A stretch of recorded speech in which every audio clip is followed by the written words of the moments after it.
مسلمانوں کے دوسرے خلیفہ نے مولا علی علیہ السلام سے رشتہ مانگا اور انہوں نے جناب سیدہ فاطمہ الزہرا سلام اللہ علیہا کی بیٹی کا رشتہ بقول ان کے حضرت خلیفہ ثانی کو دے دیا۔ حضور والا یہ بات جو انہوں نے کی ہے یہ عقل سے انتہائی دور ہے، بے شک حقیقت نہیں ہے، لیکن یہ کوئی عقلی بات بھی نہیں ہے، عقل میں آنے والی نہیں ہے۔ کیوں؟ ذرا سنی۔ رسول خدا صلی اللہ علیہ وآلہ وسلم کے پاس یہ دو اشخاص تشریف لے گئے، یعنی خلیفہ اول اور خلیفہ دوم۔ خلیفہ اول اور خلیفہ ثانی دونوں گئے رسول خدا صلی اللہ علیہ وآلہ وسلم کی خدمت میں اور جناب زہرا سلام اللہ تعالی علیہا کا رشتہ انہوں نے مانگ لیا۔ بات سنیے گا، یہ بات سمجھ آ گئی تو انشاءاللہ ساری زندگی اس مسئلے میں کوئی بندہ پریشان نہیں ہوگا۔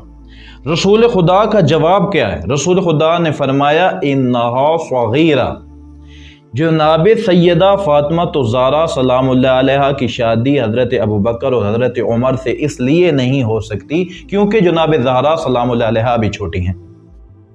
رسول خدا نے بتایا کہ جناب زہرا چھوٹی ہیں، اس لیے آپ لوگ بڑے ہو اور آپ سے شادی ان کی نہیں ہو سکتی۔